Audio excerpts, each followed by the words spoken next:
For a long time now, most of us have lived comfortable lives in our little sanitized pockets of reality. Nothing in our homes goes bump in the night, and very few have stories that would send a shiver down our spines. But occasionally, something breaks through. Something unknown. We can't quite wrap our mind around a strange noise or that thing we think we are seeing just out of the corner of our eye. We live in clean houses with suburban lives and dismiss the stories of the strange and the fringe.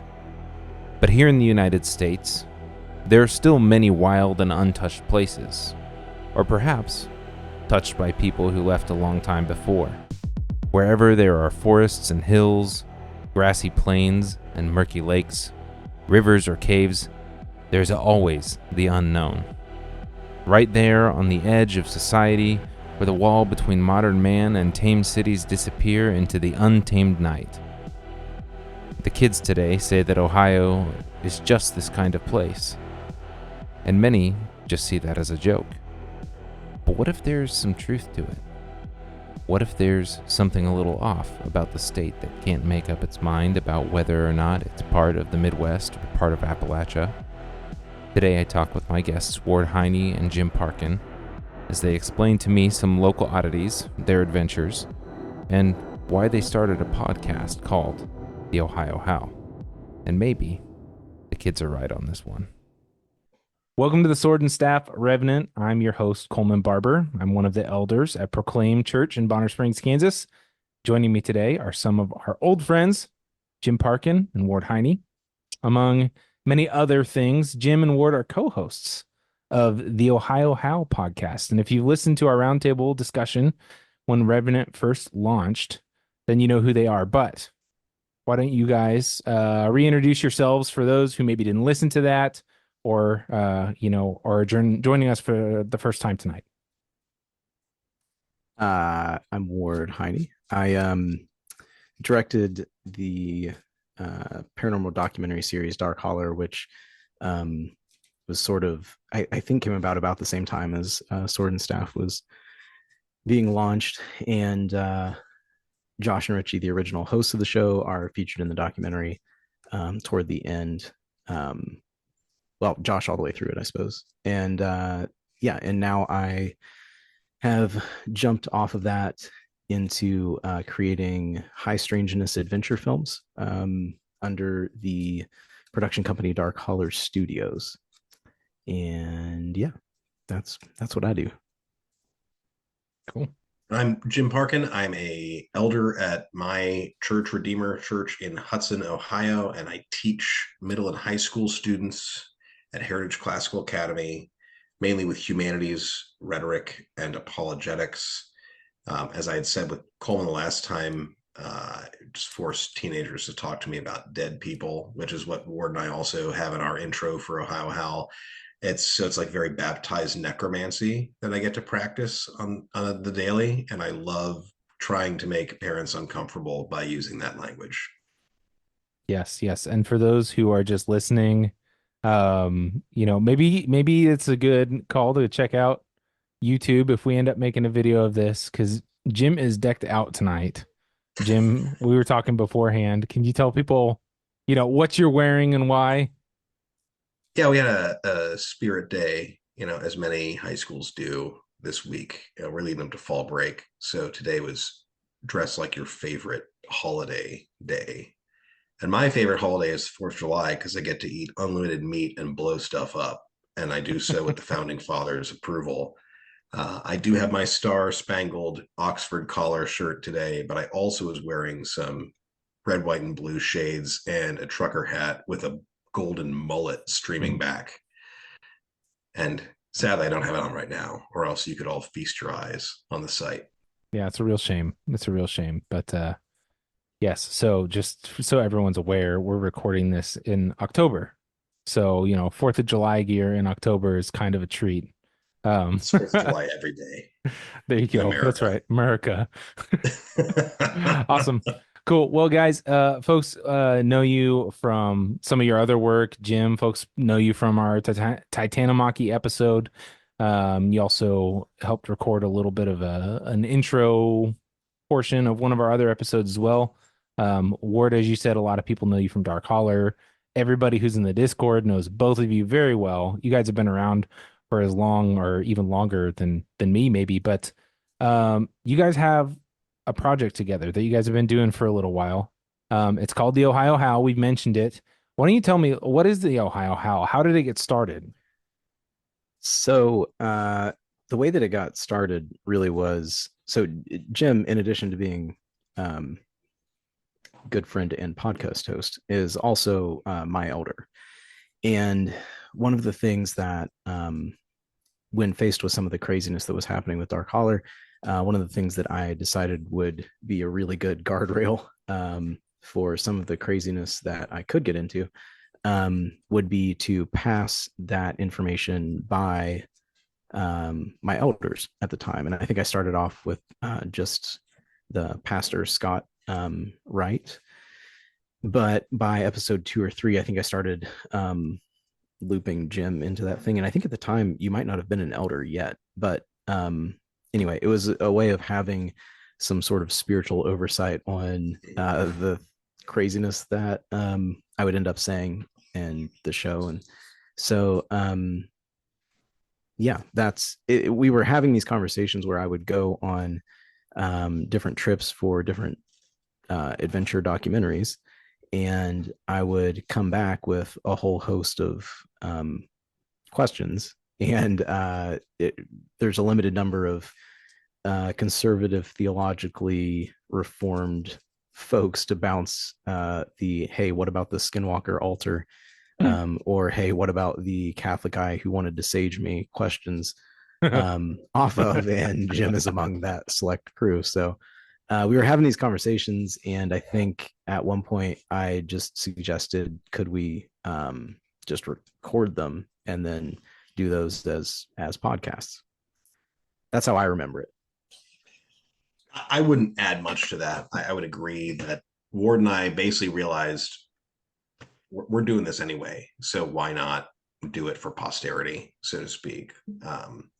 Taking the conversation from the back of the church narthex into the back of Ward's property or in my garage or whatnot, and just hanging out because it's pleasant.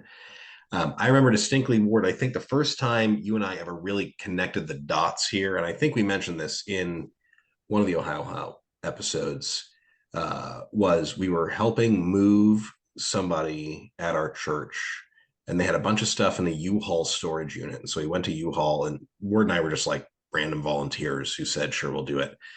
So we're moving a couch and trolleys of things and whatnot. And then Ward's like, hey, what do you know about Lilith, the goddess of the night? He's like, you know about mythology, right? And I'm like, I know a lot about Lilith, the goddess of the night. And we had a candid conversation there at a U-Haul open storage lot, with dollies full of stuff. To be fair, I think it was English folklore. And I said, what do you know about the symbolism of the owl in English folklore, which led into the rest of it? Because somehow we got years there. Ago now. Yeah. And we have talked an awful lot about Lilith and English folklore since, but it was something like that. And I remember Ward making a comment after the fact of like, when I pitched what I was working on, it was surprisingly well received. I did not run away screaming. But I remember at that point, Ward, that you had brought up Hellier, and I had not ever seen Hellier before. I didn't even know about it. I mean, I knew a lot about goblin stories in Appalachia and things, but shockingly, that was out of my radar. And I went and watched that, and then we regrouped on that, and also saw how that led into the stuff you've been doing too. So it was very interesting. Like, the ball got rolling very quickly, I think, in our talking about these things. I don't think it was ever unhinged or unguarded, but simply like, we realized, hey, we actually both are pretty well versed in a lot of this stuff at the same time. Yeah, it's funny, Word's like, oh, I'm pretty sure it was about owls and stuff. Jim's like, oh, it's about Lilith, and I'm just, the Pam meme over here, like, same picture. Come on, guys.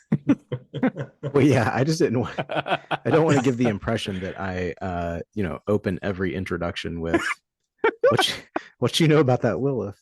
Hey, you may or may not be an occultist. What do you think of X and Y? Yeah. Yeah. Yeah, it's funny. Just to give folks maybe a little bit of like, I don't know, redneck credentials or something. I don't know. Like we got to keep this, podcast grounded. I think sometimes people listening might hear, like PCA church and classical Christian education sort of stuff and think like, oh, well, who are these guys like in their ivory tower sort of stuff? But I got to let everybody know one of my most recent interactions with Jim, I was talking with Jim, we're talking about getting things scheduled, and he's like, "Yeah, Ward's actually over here shooting deer with a bow and arrow in my backyard." So, Yeah, I was so Jim. grilling. I think I was grilling bratwurst at the time yeah, too. So yeah. there's So leaving it all. Yeah, I'm just out there watching him do this in the back 40, so to speak.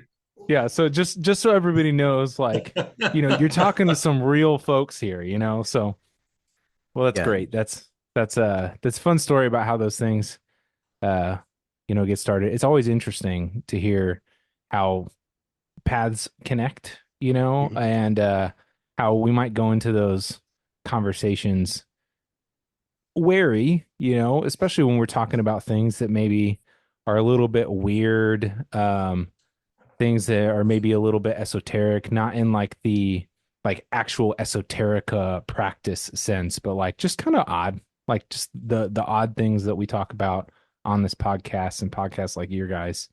Um, it can always yeah, be a little bit intimidating to start that conversation. yeah.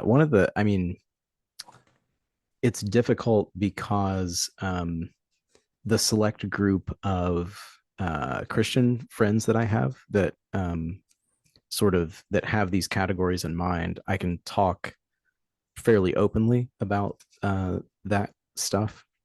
But you do get the impression, like I've been 15 minutes into a conversation with someone that is definitely playing for the other team, Mm. and just I'm speaking the language, and they're fans of Dark Collar, and so I assume that we're on the same page when we are very much not on the same Yeah. page. So yeah, yeah, and you don't want to come off as uh the village crazy. So Yeah. Yep. There's kind of that sweet spot, of, you know, people who are on the same team and also have the same categories, people who are roughly on the same team, but also have very different categories, and then people who have the same categories but are playing for the other side, So, Yeah. and you Yep. never know where you're headed when you go into those conversations. So, well, I'm glad that you guys made that connection. Um, let's talk a little bit about Ohio Howl then. How would you describe the format? Is it more conversation? Is it narrative, documentary? Ward, you were using the term adventure documentaries, right? yeah, I think that's what the films that I make I think of as high strangeness adventure films, Hmm. is they follow sort of the experience of the team that goes on them as we're in these places, with lots of high strangeness activity, recording Mhm. stuff, that kind of thing. The Ohio Howl is different than that. It's mostly, like I said, those conversations. And then there's also, conversation topics that Jim is a much more accomplished both reader, researcher, speaker. He's a much better podcast person than I am. And so he often has subjects as well. And then on rare occasions, we'll dip into sort of documentary, like the sort of an audio version of what the documentary films are. We did that Mhm. with one episode that took me way too long to edit, as they all do, but that one was It was especially bad. maybe too ambitious. Yeah, We give it a shot. yeah, but we might do. I don't know. We might do one of those a year, maybe, or Mhm. Jim. I was actually thinking this is the first time I brought this up, but maybe a follow up to some of the stuff in Kirtland that we did would be really interesting, because I haven't told you about that whole experience yet. We're saving it for a Yeah, podcast. that's my old stomping grounds. So Ward and I have a curious mutual connection to Kirtland, Ohio, which I mean, as Coleman would be quick to assert, Ohio is a strange and haunted, dark place. It's not like Kansas, which is just beautiful, flowing amber waves of grain and peace and tranquility. Yeah, weird stuff in Ohio for sure. We have a lot of Mormons, got a lot of melon heads, got a lot of big feet. We got the Salt Fork Triangle. You want it, we got it. I would say too, to add to what Ward is saying, is one of the first things that I thought of, because I spent a lot of time just talking to Ward anyway. This is a sounding board of like, hey, you just went to this weird place. Would you like to talk about it to somebody? And not as like a counselor or anything like this, like, as a sounding board, just someone who's willing to just listen to, like, well, shoot, I just did that. What do we do with it? And then I realized, like, frankly, that's just honestly a lot of good fodder for content or conversation. Is you did X, let's now debrief. And that's been great. I think my favorite episode that we've done together was on arguably the least impactful trip maybe that Ward went on, which was to was it Kentucky, Ward, where you did Expedition Dogman? Yep. I love that episode. I think that's my favorite one that we've done. I mean, I've enjoyed all the stuff we've done together. But anyone from the outside looking in on this documentary, I think it was the first time you went out with Tony Merkel and the Merkel media guys, were it was, I mean, it was pretty casual in terms of its overall format, but it was also very personal because it was like about a dude who was on the Confessionals podcast and said, I had this experience. And then Tony was willing to say, well, let's go validate it. At least come and check it out. And so really, I think the punchline there was people have bad experiences sometimes. And everybody in their life wants to tell them they're a fool. Some people don't. Some people are willing to at least listen. I mean, that's, Tony's whole shtick. And what Ward does a lot now is going out with him. And so I think there's even a better layer of coming back and talking about it in-house here of what actually was the point of that. So yeah, I would say it's definitely more conversational in what we do. We're not trying, we don't have like a strict regime or program that we're trying to put forth, but it's trying, I think, in both the spirit of what Ward goes out and does, and we come back and talk about it, or we do stuff together, it's like the everyman journey in this stuff, which I think there are probably more everyman journeys in this stuff going on today than there used to be. And I think there's also a lot of people who are willing to listen to it, but there are still a lot of people who are not, and who think, again, you're just a fool. You're a hick. You're a dumb redneck. You probably drank too much and saw a tornado in the distance and kept telling the news anchor how loud it was. That's not what actually happens with a lot of these people or a lot of these subjects, where we're brushing shoulders with stuff that we can't explain. And that's not because we're dumb or because those things are dumb. It's because we need to have an open mind, and especially a scripturally informed open mind of how to wrestle with this stuff. And so, yeah, I mean, there are like 8 billion paranormal documentary series that you can go stream right now. And most of them are just like utter garbage because they're not actually interacting realistically or care about anybody involved.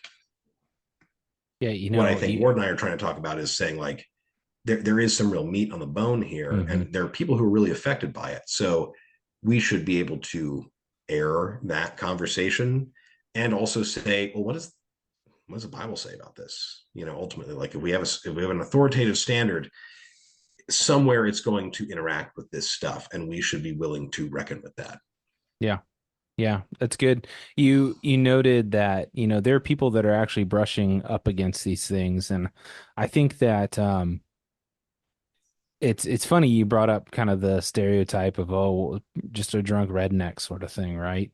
And how that tends to be kind of a stigma and a stereotype and that sort of thing.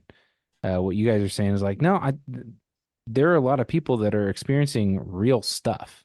And I think the reason why there's some of that stereotype, I'm shooting from the hip here, okay? So don't take me as, gospel truth here, but I think the reason why there's some of that stigma is because so many of those folks live on the edge, right? So many of those people, and I don't mean like X Games, like, whoa, sort of. I mean, although the dirt bikes and, four-wheelers are pretty cool, but like, I mean, literally like on the edge of where our civilization is here in the United States. And they're right in that kind of liminal space where the wild and humanity meet. And they're prone to more of those things. But I think that we're moving fairly quickly into a world where the fringe is moving in on Mm-hmm. everyone. Mm-hmm. And, one of the things that was really interesting early on listening to Sword and Staff and um, some of the other work from over in West Virginia and Kentucky and everywhere over in the South, or East, or whatever you guys want to claim, Appalachia. Appalachia, right? Is the Mothman stuff at Point Pleasant. But I don't know if you guys have kept up with things, but there have been more recent Mothman sightings. And do you know where they're at? They're here in Independence, Missouri, which is like 45 minutes away from me. And that's not a fringe edge place, right? Is This there a is Silver Bridge in Independence, Missouri, by oh, chance? I'll have to. Guarantee there's a bridge. There are tons of bridges around here. Because I mean, this is like It's gonna over off of the collapse. Missouri rivers. All right, oh man. Um, so, but those kinds of things, right? Mhm. Those kinds of sightings, Right. whether that's the same entity or not, right? Mhm. Those kinds of experiences are quickly moving into the mainstream and the main places that people live. And I think it's because of the collapse of materialism, the collapse of the Enlightenment, all of those things. Yeah, So I stuff think like what you're doing is great. Jonathan Pajot was a favorite reference Josh used to make, who I've listened to quite a bit. He makes the point about how, um, all of those monsters and chimeric hybrid beings, the man bird, all of that stuff exists at the margins. If you look at where they're depicted on the maps, they're always drawn at the edges. And what we've done in sort of rejecting um, Western civilization and rejecting hierarchy and rejecting Christ as the center of it is we've welcomed all of those marginal things into the center. So you have an Olympic ceremony where Dionysus is feasting, and Yeah. the wild bacchanalia has been brought into the center of what we're going to celebrate, into the center of hierarchy. And it's symbolism happens is the thing that Jonathan Pajot says, and Yep. I think that you're not wrong to see a parallel there, that this Mothman phenomena, which of course is more than just the winged humanoid, there's the UFO flap and cattle mutilations and Indrid Cold and the whole thing. The Men in Black, the whole flap is sort of definitional for what high strangeness is. Mm-hmm. All of that moving from the geographical literal edge that sort of West Virginia represents into sort of middle America. And I think everyone, I don't know how to articulate this, but I'll do my best. I think since at least COVID, everyone has had a very acute sense that something like that is happening in many diffuse ways and areas. Things that were crazy are being brought into the center. And that's all of it. And maybe it's the case that's always, maybe it's always the case. Maybe it's a very like C.S. Lewis observation about things are always getting more pointed and more divided. But it does seem particularly to have ramped up in the last 4 or 5 years to me. And I think that I'm seeing other people feel that too. That is the third time in as many days that articulation of C.S. Lewis. I think he talks about it, particularly about things getting better or worse exponentially, is the way that he phrases it. Yeah. How that's like the small goods and the small evils exponentially get more good and more evil as you continue on in those paths. And that is the third time in the last 3 days that concept has run across me, either by reading or hearing or something like that. So synchronicities happen. Yeah, to be sure. And he doesn't say it, but it's also like the concept of the Overton window, right? The idea where what we as just general people not specialists, not elites, not bottom, not top, whatever, just the everyman. What are we willing to accept as reasonable and beyond a doubt? And I think about, I am a teacher for 2 years. And at the beginning of last year, no one asked me as an authority in a classroom, hey, what do you think about aliens? This year, I've had in 4 different classes a student or 2 already say, wait a minute, what do you think about aliens? And I look at that. Obviously that is, just kind of a buzzword, but like we've had monumental amounts of governmental disclosure on stuff that we thought was all make believe. And we've seen a lot of distrust in large corporate interests and multimedia interests. And this is, I say this unironically, that's not even conspiratorial. It's just like, this is what every person that you meet thinks at this point of like, yeah, totally. That's fine. Like we've heard enough about that's cool. Clearly, right. If we're talking to like our dads or our granddads at this point, they're just shocked that this is casual conversation on a podcast, in a classroom, on the street, in a newspaper, on a blog site. And so we have to realize like that, yeah, that window has shifted, and that's usually not a good thing, right? As the whole thesis behind the Overton window was kind of breaking down resiliency against toxic ideas or nefarious ideas or in kind of bad news. But here we are. So we have to think about the fact that like these conversations will not go down in occurrence. They're only going to keep going up in occurrence. Yeah. If you are enjoying this episode of Sword and Staff Revenant and want to support the show, then you can head over to swordandstaff.creator-spring.com. We have shirts and mugs in multiple colors, stickers for all of you laptop graffiti artists out there, and even a pint glass for your favorite brew. You can support the show and get something for yourself as well. Links in the show notes and on social. Thank you for your support. These conversations will not go down in occurrence. They're only going to keep going up in occurrence. Yeah. And that isn't to say that everybody's, again, running around with a tinfoil hat and they're, crazy kooks or hicks or whatever you want to call them. It's that we brush up against this stuff more and more. As I said, the margin is getting closer to the center, or however you want to articulate that. So it behooves us who are at least interested in the subject material and have some grounding, an anchor or a tether, to have some legitimate, realistic ways of reckoning with what's going on. We might not have a perfect answer. I don't pretend that I do. But there's a lot out there to dig into that actually is consolation for somebody who's being, frustrated or harassed by something they don't understand. And that is better to promote and to do so, again, from a grounded, reasonable standpoint, than to just have some terrible YouTube short hot take that sends somebody in totally the wrong direction.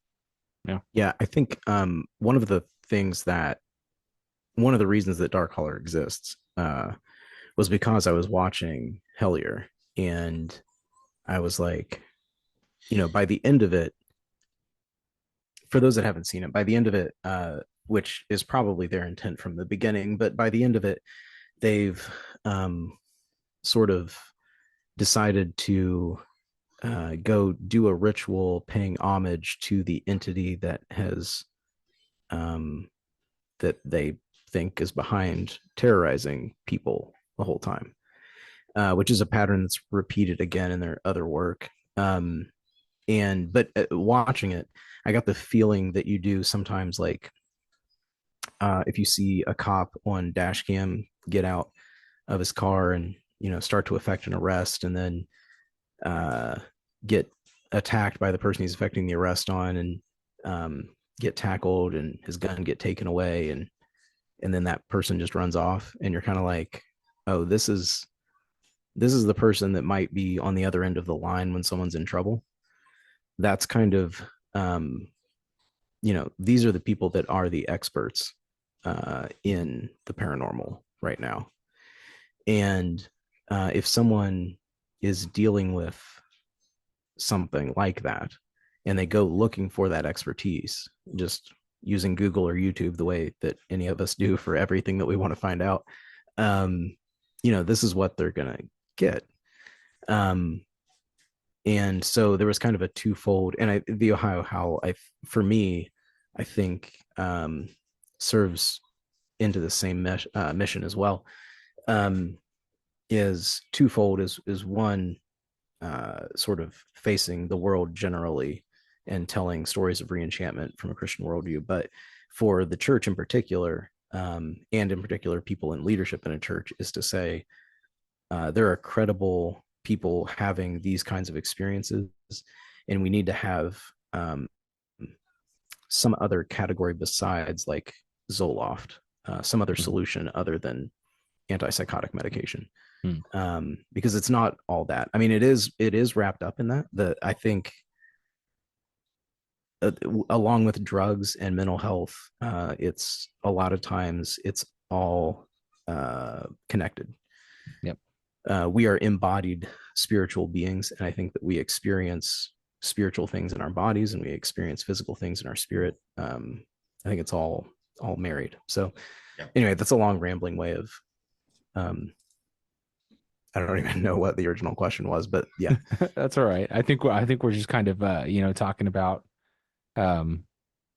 what you guys are doing with the podcast generally. One of the things you said earlier, and I think it applies here in some ways, that I think are important, is you talked about how part of why these things are coming back, right, out of the margins in the West particularly, because I mean the kinds of things that we're talking about here are like no big deal. Like it's just normal stuff in other cultures, right? Like other people don't see these things as strange like we do. The reason why they feel strange to us in Western culture, I think, this is what I believe, is it's because of the effect that the gospel has had in Western culture specifically.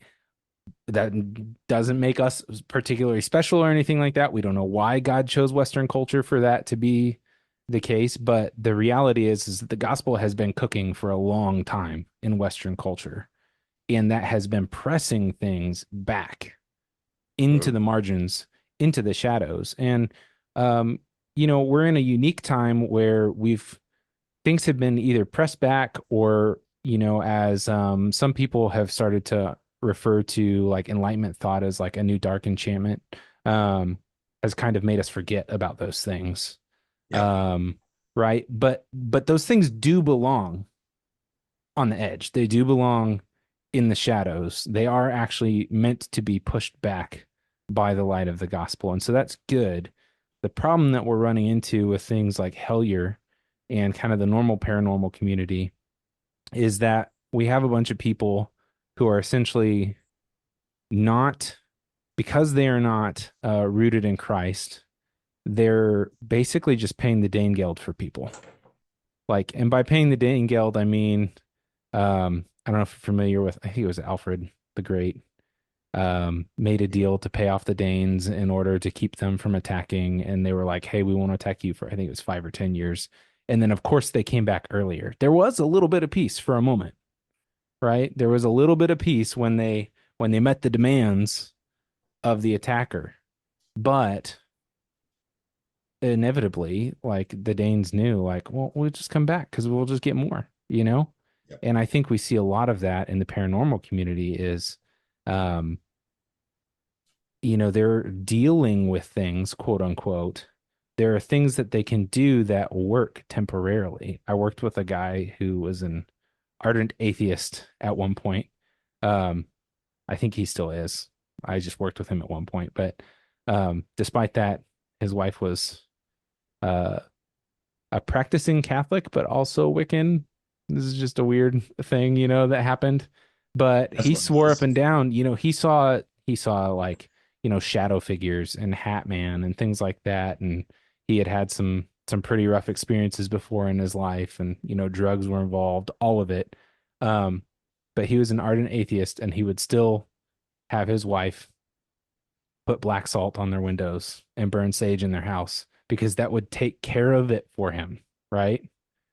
It worked for a time, but it always came back because that doesn't fix the problem. That is just paying the thing off for a moment. And I think that that's what a lot of folks, particularly those who are involved in this kind of stuff that are listening, need to know is like that little bit of relief is temporary and it's a lie, right? The only thing that's going to deliver is Christ. And that's the only thing that's actually going to push those things back into the margins where they belong. So I don't know. I went ranty. You said you were ranting. I decided to rant. So there we go. So I'm going to rant a little bit.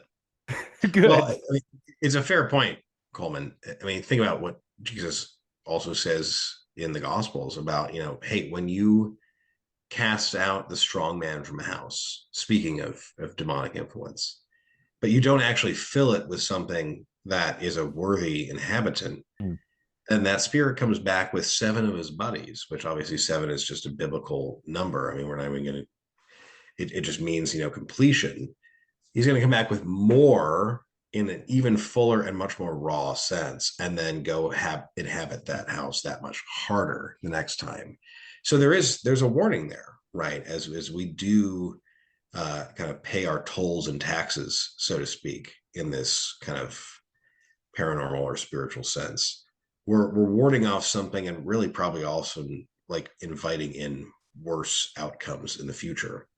And I think the danger there is that because most of us in this Western context, we don't know any better, right? Like we might have a dabbling here and there, but we've lost the language of this kind of spiritual environment in which we live at all times. And because of that, we just kind of don't know what we're doing. We're flailing around in the dark, and we hope we don't, slap the counter and hit a chef's knife on our way through. But we don't know even if it's there. So that I think to me is something that much more awareness and literacy, even in a simple sense, just an elementary sense, is so helpful for the world right now. To say, as Ward mentioned earlier, like the idea of categories. Where do you have your categories to put stuff into? That's not an end all. It's not like it just solves the problem, but having a place to actually put these ideas and these concepts and these potential actions is tremendously helpful. And that is what, again, kind of like just that every guy or gal on the street doesn't understand, then they, you can't reckon with something you don't know. And sadly, I think we're reckoning with a lot of things today that we don't know as general population, whether it's in America or elsewhere. We have very loose, maybe kind of like Disney-fied ideas of these things, but we don't know what they actually are. We're still, again, brushing shoulders with them, and it's not going to have a good outcome most of the time. Yeah. Yeah. And I think like one of the things that drives me to continue making these things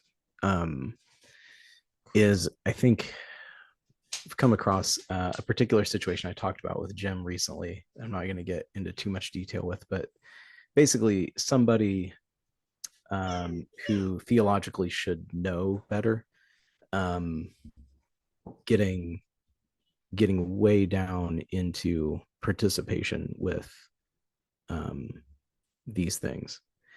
And I think that the temptation is like that temptation is only going to increase because sort of to jump off of your narrative of as we pushed these things out to the margins with the the Reformation and then the success of the gospel, but then overlaying on top of that the Enlightenment mentality and materialism, we basically pushed all that stuff to the corners and then convinced ourselves that there wasn't anything there to begin with. And shockingly, when we then discovered after like a generation or two of materialism that nobody really wants to live as a materialist nihilist with no meaning, no transcendence to their life, and you start reaching out for transcendence, there are things that have been around a long time that are out there on the edges, and you can definitely, they've transcended far beyond your lifetime. And so, yeah, you have, psychedelics, revolution, meaning crisis. You have all of these things. And then on top of that, we have the alien disclosure stuff with, and if you look at, 50, 60 years of alien contactee movement, more than that now, I guess. We're old guys. But if you look at the contactee movement, the aliens are always very interested in encouraging us to evolve our consciousness to a higher plane and dispense with all of these old-fashioned Christian ideals. Although the Buddhists are fine and the Muslims are fine, but it's mostly the backwards Christianity, the repressive sexual ethics of it, and everything that need dismissed in order to evolve past where we were. And if you don't realize that your wise betters from the stars bringing you new wisdom, if you don't recognize that pattern is as old as Genesis and older, then it's really convincing to fall for that. It's and so even people in the church that have basically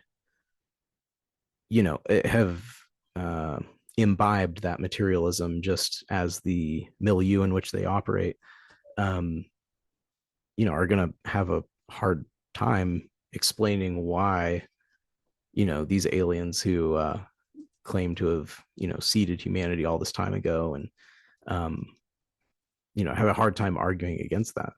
Whereas if we have the categories and we've studied this, we'll be like, well, this is the same thing they've been doing for like the entire time that humanity's been around. So yeah.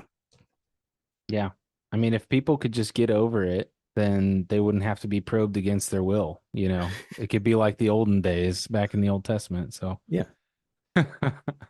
Well, this is great, guys. I know we went a little far afield, but I think it illustrates really the importance of what you guys are doing. It's certainly it's of the same kind and of the same heart of what we're doing with Sword and Staff Revenant as well, right? It's why we started the podcast back up, because there's a need, and we don't feel like the world we live in, the people in the world that we live in, particularly the Christians, are super well equipped to deal with the world that's on its way in, and probably in many ways is already here for anybody who's actually looking, right?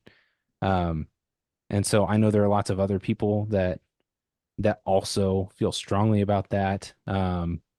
Won't give too much away because this is going to be airing before that one comes out. But I recently had a conversation with Glenn Sunshine. I know he is jumping into the fray as well, which is not a surprise if you listen to the theology podcast. But right, he recognizes that he's got a voice that a lot of folks who really need to be listening will listen to, because they won't listen to a lot of folks in like the charismatic camp and things like that are have eyes to see some of these things. I can't remember if it was Glenn or Tom, but one of them is responsible for my buying into the Lexia Divina practice. And I can't remember which one of it was. It's probably Glenn. He did a whole episode on it. Okay. Yep. Yeah. You'll have to thank him for me. I'll remind you again when he goes. Yeah, that'll be fun. So, but yeah, so with that, I hope everybody kind of gets a taste now, hearing Jim and Ward talk about these things, about kind of what they bring to the table on their podcast. So maybe let's jump into a little bit of fun here. You guys have been doing the podcast for a while. You also have just been in the space for a while. What's some of the craziest things that you've actually come across in investigation? The people want to know.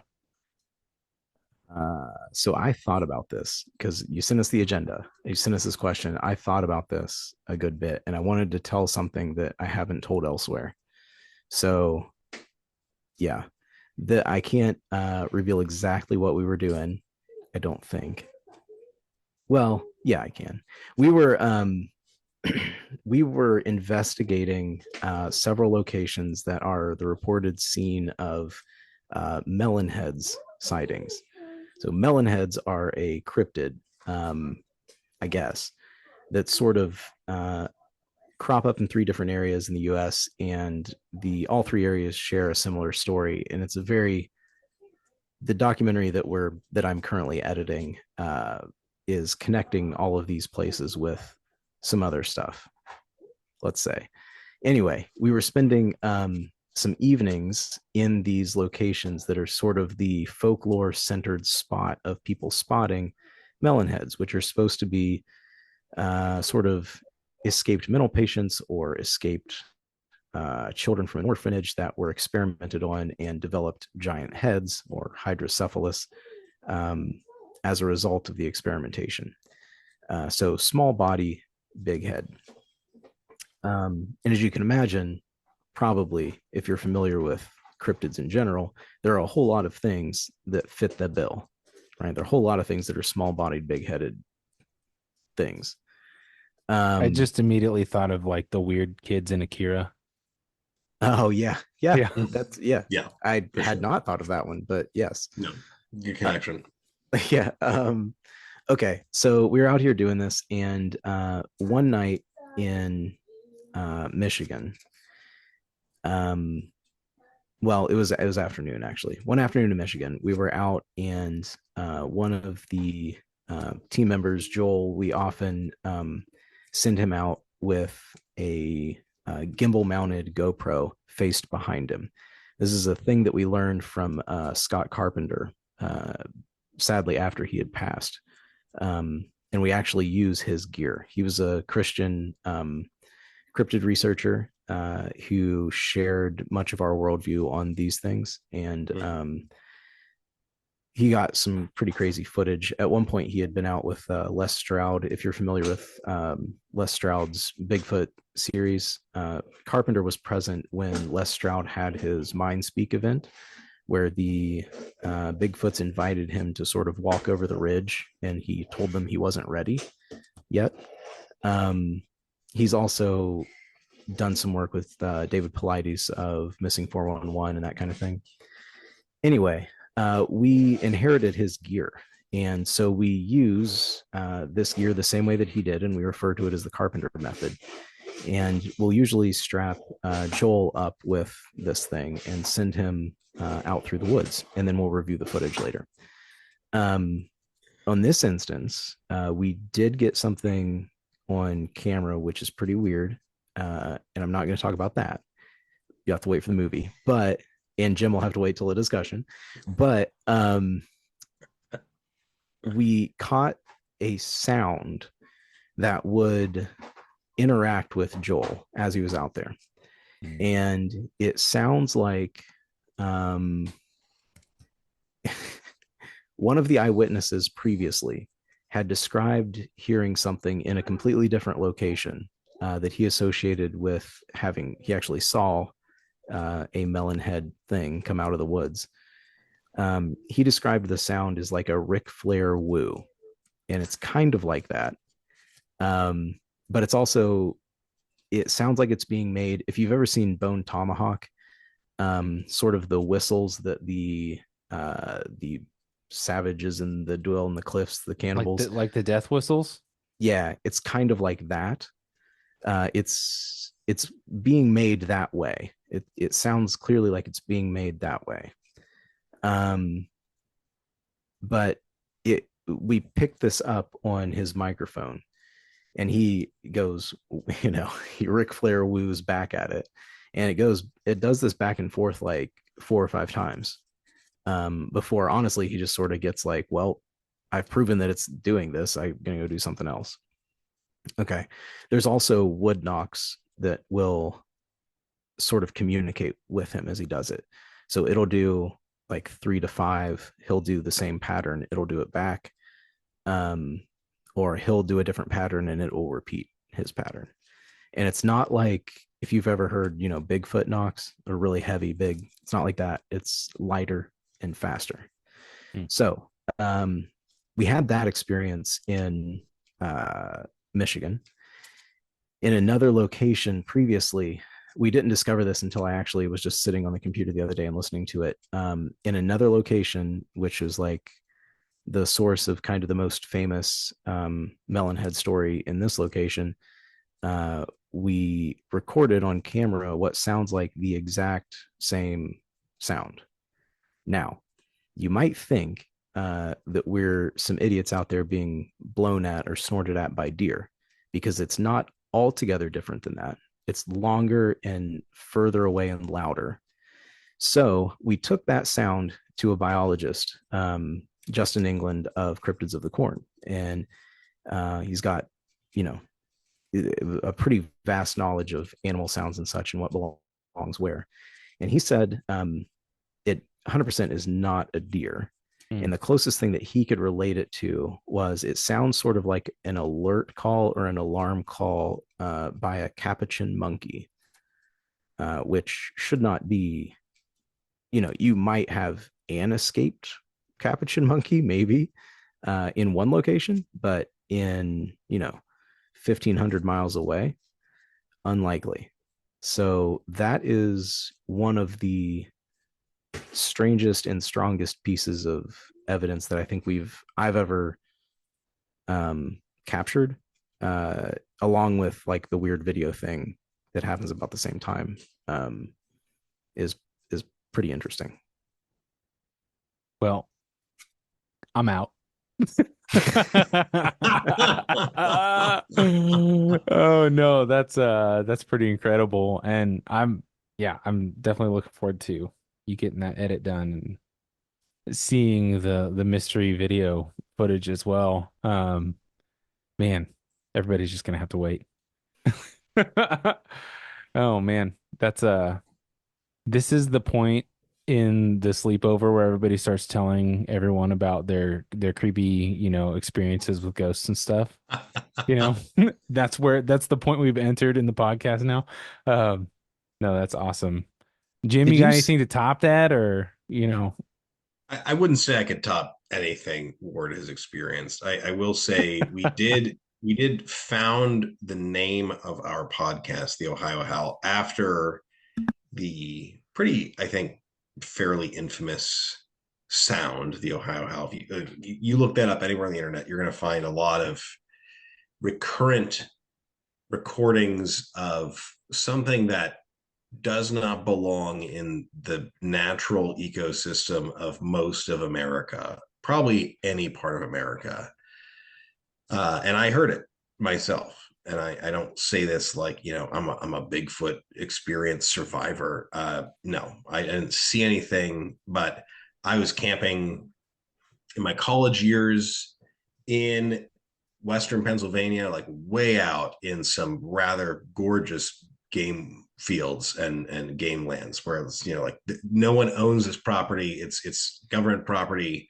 It's there for hunting. It's rustic. It's, you look up in the sky, you see the entire starscape. And what it's funny, because, I think, Coleman, that for years, I never paid attention to this detail and didn't even realize I used it myself until I kind of realized that there's a kind of a bigger paradigm out here. So like when stuff happens at 3:00 in the morning, it's probably not good news. And at the time when I was awake at 3 a.m. in the morning in these Western Pennsylvania game lands, I did not appreciate until a healthy amount of retrospect looking back to it, like probably what I'd actually brushed up against, which was we had a bunch of, we were camping out there as friends of mine. We were in this outing club at college. So like we had this cool old plot of land with a rustic cabin, but it was nice. It was late spring. So we were camping out under the stars, and it was warm enough at night that we could finally manage. It was probably April. and a bunch of wild dogs came in, and they were yipping and kind of snarling and doing their thing. We're like, well, worst case scenario, if they come too close, we'll just stand up and go walk into the cabin. Like, no big deal. We most of us were out there enough to know the difference between like a wild dog and a coyote and a wolf or something. We've experienced them all. These were wild dogs. They're social animals. They just do stuff at night. That's what they do. And as they came closer, and we're thinking like, kind of murmuring back and forth, like, should we go inside? Then there's this just deafening bass roar that comes out of the woods from behind us, not where the dogs were coming from, behind us. And it was sustained for like 7, 8, 9, almost 10 seconds. And the dogs went silent, and so did we, and so did everything. Like, it was absolute, utter silence at 3 a.m. in the morning. And we were creeped the heck out. Like,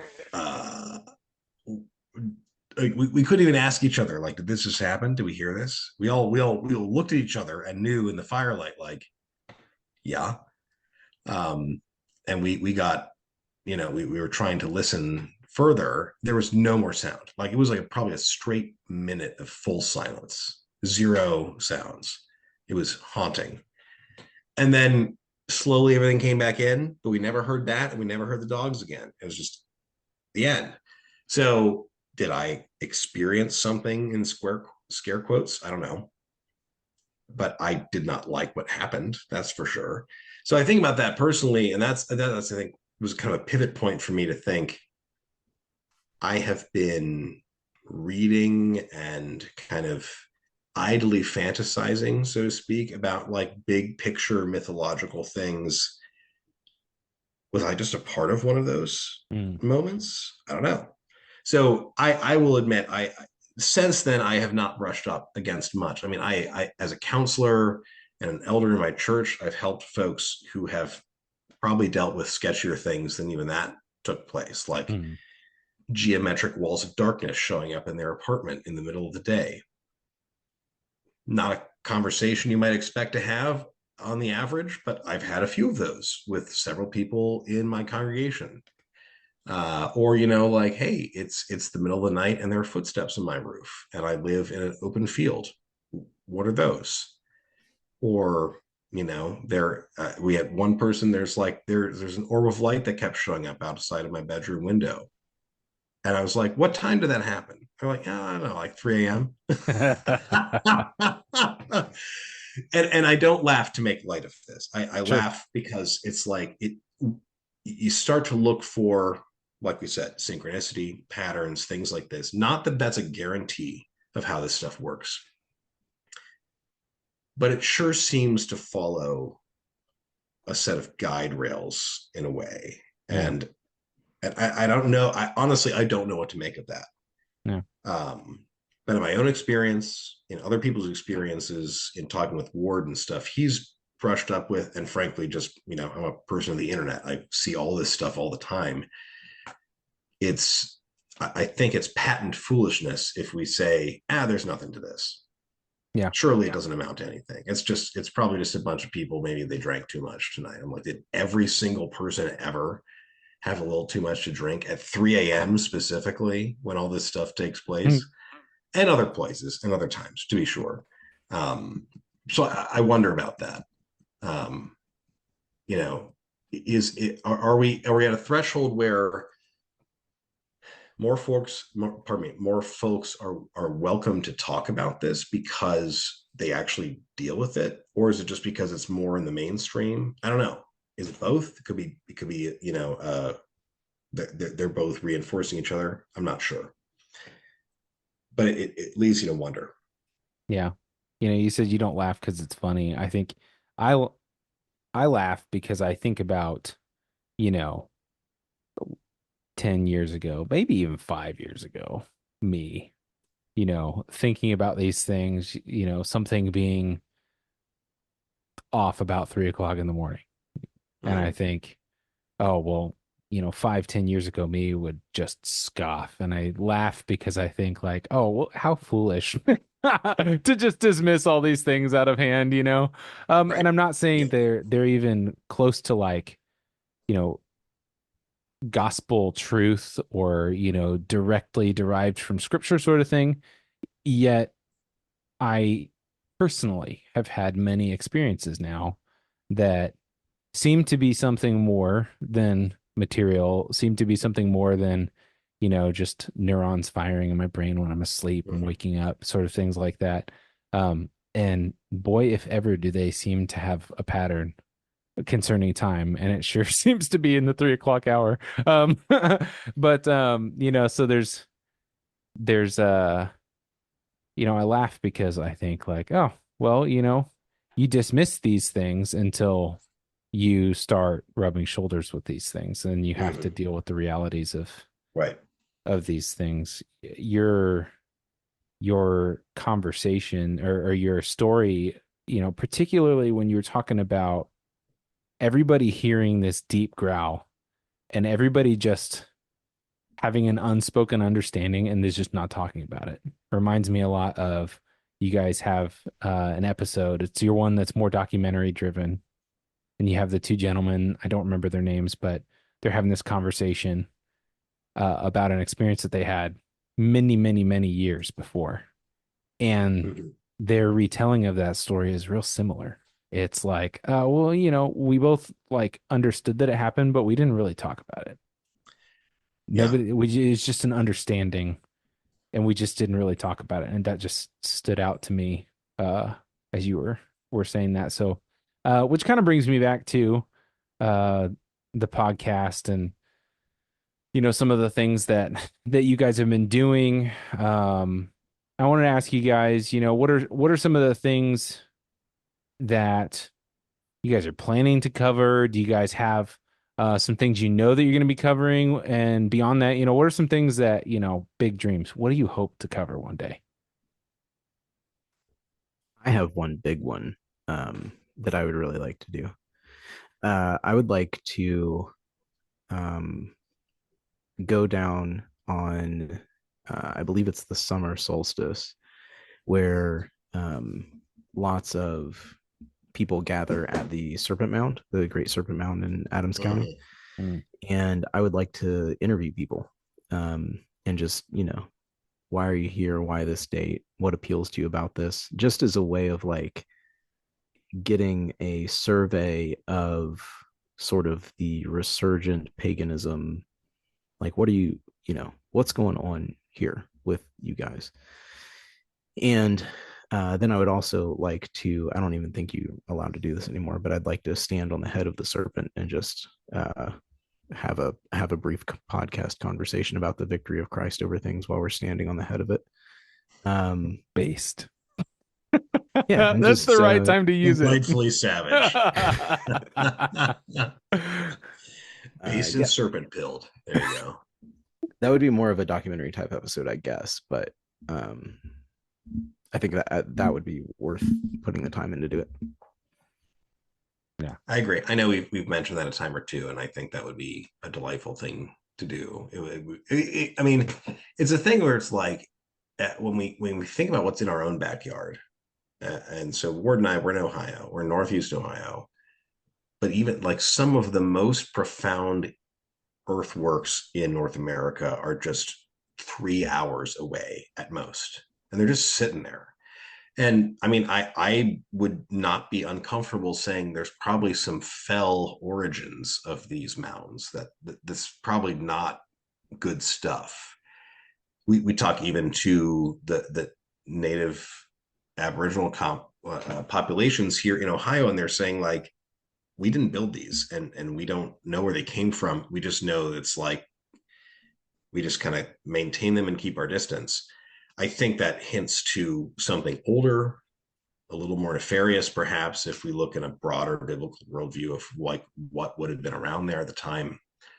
But I grew up as a homeschool kid, going on field trips all the time to Indian mounts. That's what my mom loved to do. I've been in almost all of them in the state of Ohio and most of the states adjacent, and they're fascinating. And it's not until more recently when I realized like, they're also built, as Ward said, to line up with astronomical patterns that you wouldn't, like, I would not be able to figure out how this stuff lines up on my own. and yet it does. It works. It works every time, and it works from like 15 different angles. Like every curve of the serpent mound has an oblique line that goes to like a perfect star pattern in the sky. That doesn't happen because people just happen to be like lucky, right? There's great intention there. So that's a big one. I know Ward and I have also talked about, we kind of hinted with this. We haven't released our most recent episode yet. We kind of hint there of doing more of a deep dive on like giants in America, because that topic is deeply rooted in North, Central, and South America of gigantic people, records going back hundreds of years, if not further, remains and ritual sites and megaliths. I think it was one episode where Ward talked about, hey, you could probably trace a line from like the Amalekites of Canaan across Europe into Britain over to America where these megalithic sites are. And I was just like chuckling darkly because it's like, this is my favorite thing to talk about. I love this stuff. I mean, that's what you do with Greece. So on Titanomachy. Like, inject the megaliths into my veins. Let's go. So I know we want to talk about that at some point. That might be the next thing. That might be a few episodes down the line, but I think alternating between, as Ward said, kind of like subject studies for a podcast, or like, hey, you went and did a thing, let's debrief. What do you think about that? What are some lessons to be learned? What are the 1-star IMDb reviews that I can keep reading about your horrible commercial exploits in trying to publish anything you do? I love those. I'll be there all day, Ward, to make sure those 1-star reviews kept getting read. There's still that guy. We're still waiting for that person to get back to us who was so upset about Expedition Dogman that he wanted his $2 back. And Ward and I both promised we'd send him $1. He never got in contact with us. So clearly he probably wasn't listening to the podcast. But that dollar, sir, is still out there. I will send it to you, if you claim it. There you go. Yeah, it's interesting some of the things you guys are talking about there. I think perhaps, cautiously, I would say, because one of the things that we've all talked about is when you start investigating these things, when you start looking into these things, you have to make sure that you are capable, I suppose, and prepared, that you're strong enough to not get lured into practices and that sort of thing. However, on the flip side, I think it's helpful to understand, particularly for Christians, the supernatural history of the place you live in, right? And that was one of the things, you're talking about the Serpent Mound, listening to Sword and Staff and other things in the past. I got curious and thought, oh, maybe we have stuff like that around here. And that's, you can go back and listen to a whole episode about, the serpent and the cross and how the first Christian martyr in the land that we call the United States now is what put a stop to the movement westward of the serpent effigies. And we have one here in Kansas. Right. And learning those things is really valuable. And that's very different than trying to learn and practice the old pagan cultures of the mound builders, right? Or the supposed mound builders. But I do think it's worthwhile for Christians to have a really good understanding, because we are rooted in a real place in real time, and we're not the first ones here. Mm-hmm. And there are things that happened that affect us, even if you don't buy very deeply into the ideas that there's some sort of land desecration, which, I mean, just read the Old Testament. That's all I got to tell you. Read the book of Joshua, and tell me that land desecration doesn't happen. But even if you don't buy very heavily into that, just the effects of the cultures that were here throughout time is enough for it to be a good idea for Christians to understand the supernatural and the theological history of the place you live in.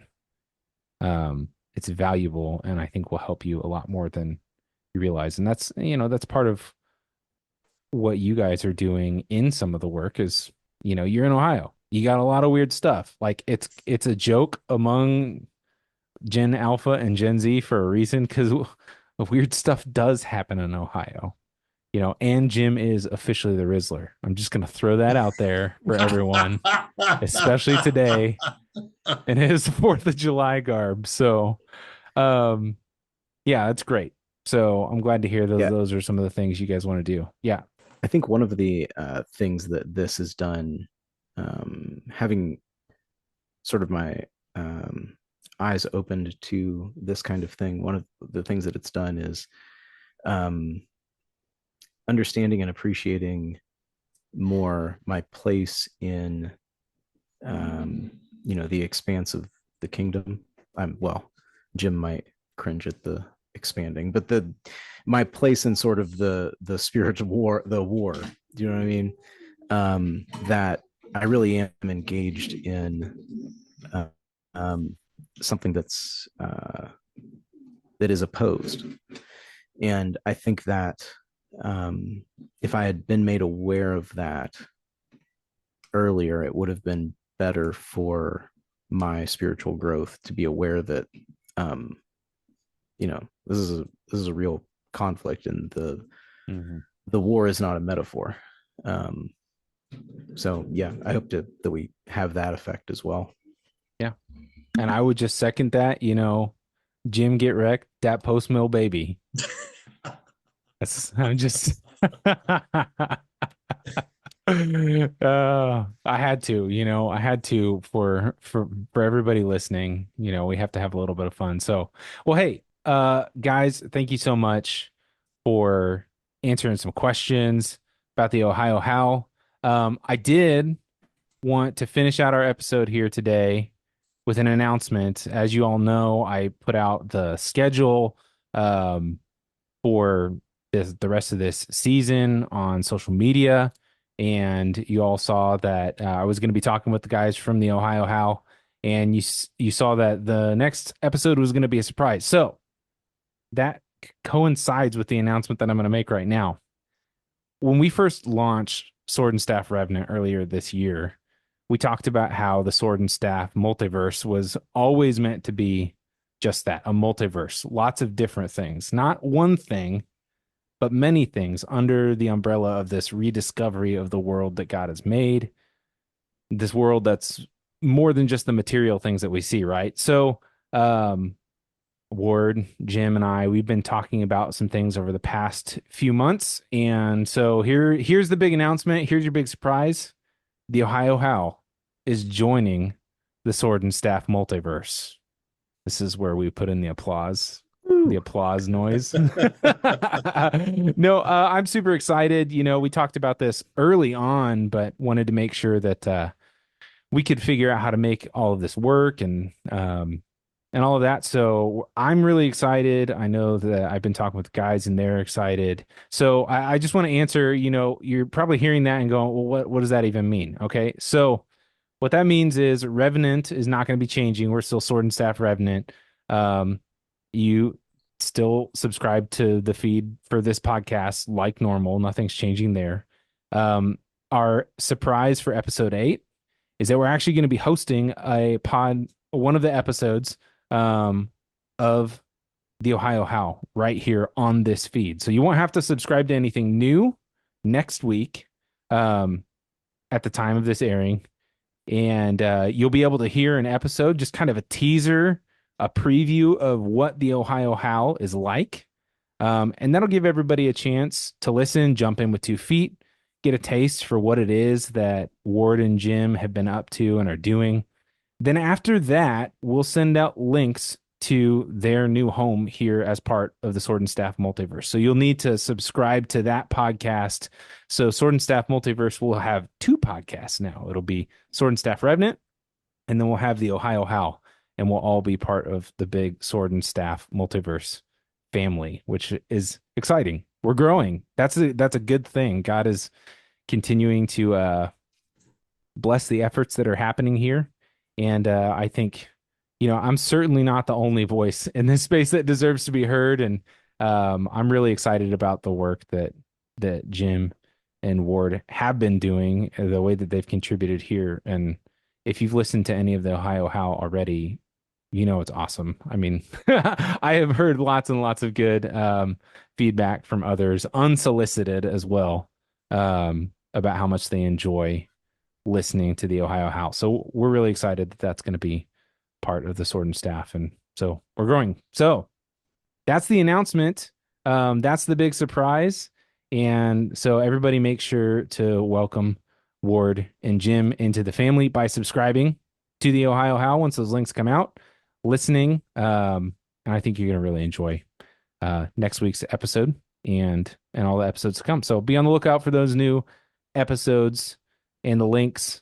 And then, as always, for normal Sword and Staff Revenant stuff, we've got links to social, to the merch store, the Discord. All of those are in the description of this episode.